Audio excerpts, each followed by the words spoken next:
I wanna show you how to make an outline around images effect in Premiere Pro. Let's go! Just one thing guys, that this effect will work with the separate transparent PNG image, with no background behind. So guys, in my timeline I have already edited two images. The first one is just the road and another one image without the background. And our goal is to add the white outline to the car.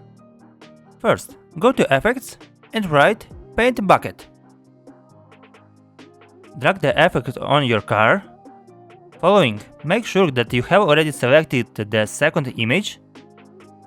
Go to Effects Control, Paint Bucket, and by the Fill selector, choose the Alpha channel. By Stroke, select Stroke. And of course guys, if you wanna decrease or increase the size of the stroke, you can play with the stroke width.